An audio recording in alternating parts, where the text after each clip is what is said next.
आपको यकीन नहीं होगा कि कृष्ण कृष्ण बोलने से क्या होता है। आइए जानते हैं क्या हुआ जब बकरी ने खाया कृष्ण रूपी नामी पत्ता। एक गांव में एक चरवाहा रहता था जिसके पास बहुत सारी बकरियां थीं। एक दिन गांव के बाहर बहुत से महात्मा यज्ञ करने आए। वे वृक्ष के पत्तों पर चंदन से कृष्ण कृष्ण लिखकर पूजा कर रहे थे। यज्ञ पूरा होने के बाद महात्मा वहां से चले गए, लेकिन वे पत्ते वहीं पड़े रह गए। चरवाहा अपनी बकरियों को रोज वहीं चराने लाता था। एक दिन बकरियों में से एक बकरी ने वह पत्ता खा लिया जिस पर कृष्ण कृष्ण लिखा हुआ था। जब चरवाहा बकरियों को लेकर घर लौटा तो सभी बकरियां अपने बाड़े में जाकर मेमे करने लगीं। लेकिन वह बकरी जिसने कृष्ण नाम का पत्ता खाया था वह कृष्ण कृष्ण करने लगी। कृष्ण नाम रूपी पत्ता अंदर जाने से बकरी का मैं भी चला गया। सभी बकरियां ने उस बकरी को सींग और धक्के मारकर बाड़े से बाहर कर दिया। मालिक को लगा कि जरूर इसको कोई बीमारी होगी जो सब बकरियां इसे अपने पास भी नहीं आने दे रही, और चरवाहे ने बकरी को ले जाकर जंगल में छोड़ दिया।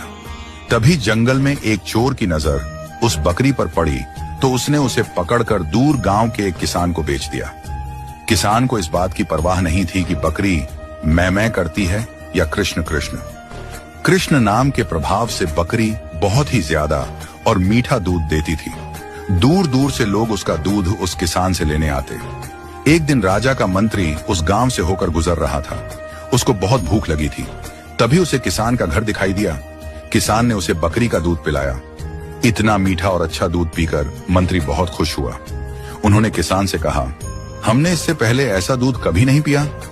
किसान ने कहा, यह तो इस बकरी का दूध है जो सारा दिन कृष्ण कृष्ण करती रहती है। वह किसान का धन्यवाद करके वापस राजमहल की ओर चल दिया। उन दिनों राजमाता काफी बीमार थीं। कई वैद्यों के उपचार के बाद भी उनकी स्थिति में सुधार नहीं हुआ।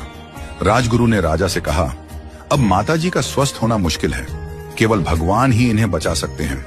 उन्होंने सुझाव दिया, आप अधिक से अधिक श्री कृष्ण जी का नाम लें। राजा राजकाज में इतना व्यस्त रहता था कि उसके लिए दिन भर माताजी के पास बैठकर भगवान का नाम लेना संभव नहीं था। नगर में भी कोई ऐसा नहीं था जो यह कार्य कर सके। तभी मंत्री को उस बकरी की याद आई जो हमेशा कृष्ण कृष्ण का जाप करती रहती थी। मंत्री ने राजा को इसकी जानकारी दी। पहले तो राजा को विश्वास नहीं हुआ, लेकिन जब मंत्री उसे लेकर किसान के घर गया तो राजा ने बकरी को कृष्ण कृष्ण झपते हुए सुना और आश्चर्यचकित हो गया। राजा ने किसान से विनम्रता से कहा, आप ये बकरी मुझे दे दीजिए। किसान ने कुछ पैसों के बदले खुशी खुशी बकरी राजा को दे दी।